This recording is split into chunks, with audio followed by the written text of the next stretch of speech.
Hello friends, we have already covered the Kushan Empire and the Gupta period. After the end of the Gupta period, around 550 AD, political disorder and disunity were seen for a long time in North India. And after that, Harshavardhana rule started. Actually, the links of Harshavardhan are also related to Gupta period. The thing is that majority of territories of Guptas were ruled by feudatories. One such feudatory was Pushyabhuti, who were also known as Vardhanas. When the Gupta Empire was declining, at that time the Pushyabhutis declared themselves independent. The founder of the Pushyabhuti Dynasty was Pushyabhuti himself, but the first important ruler of the Pushyabhutis was Prabhakar, and Prabhakar had two sons, Rajavardhana and Harsha. Among them, Rajavardhana was the elder brother and Harsha was the younger brother. Let's cover the rule of these three in detail. First of all, let's talk about Prabhakar. You can see the location of Staneshwar in the map. It is in the north of Delhi. Staneshwar used to be the capital of Pushyabhutis, and this area, which is highlighted in green color, here used to be their rule in such a large area. After the death of Prabhakar Vardhana, when Rajavardhana became the king, he wanted to have good relations with the neighboring state Maukris as well.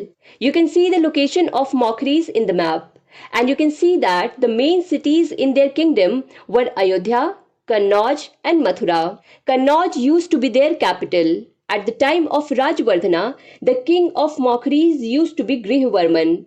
Grihavarman decided that he would form a matrimonial alliance with the Maukris, and that is why he got his sister married to Grihavarman. But this was not liked by King Devgupta of Malwa and King Shashank of Bengal.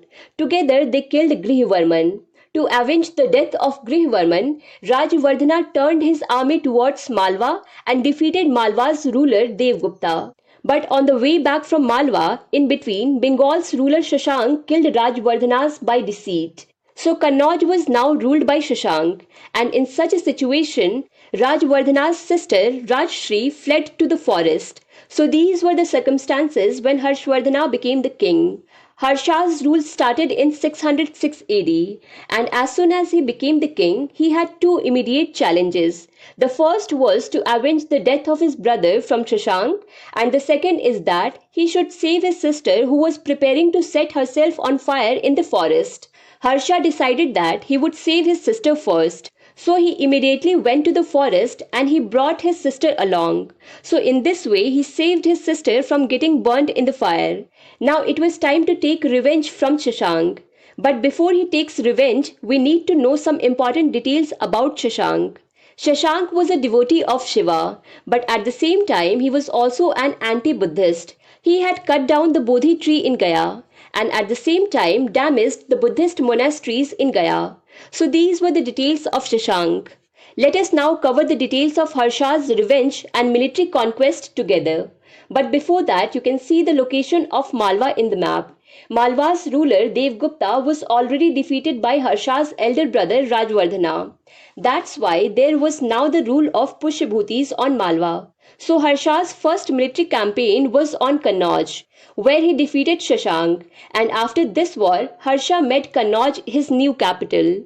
After this, Harsha attacked Dhruvsena, the ruler of Vallabhi. In this way, Vallabhi had now become a vassal state of Harsha, means it had become a tributary state. After this, Harsha's attempt was to cross the Narmada river and defeat the Chalukyas. It is considered as Harsha's most important military campaign, where he attacked the western Chalukya ruler Pulakesin II, but this attack completely failed and Harsha was defeated. We get this information from the eye-hole inscription of Pulakesin II, which was inscribed by Pulakesin II himself. And we also get proof of this from the account of Yun Shang, who was a Chinese traveler. So ultimately, after this military campaign, it was decided that Harsha's southern boundary would be Narmada River. Harsha can no longer expand his territory south of the Narmada River, but there was full scope of expansion in east and west. And that is why Harsha attacked the independent ruler of Sindh. But here the historians are not completely clear that who won and who lost in this campaign. After this, Harsha attacked Nepal as well, where the king of Nepal accepted Harsha's overlordship and became a tributary state. After this, Harsha also took Kashmir under his control, and the ruler here also accepted that he would live as a tributary state of the Harshavardhana Empire. After this, Harsha acquired many more territories in North India, and then Harsha did his last military campaign against the kingdom of Kalinga in Odisha. Harsha was successful in this military campaign, and ultimately the result of all these military conquests was that direct control of Harsha was established in a large portion of North India. So the regions which were under the direct control of Harsha were Rajasthan, Punjab, Uttar Pradesh, Bihar, and Odisha.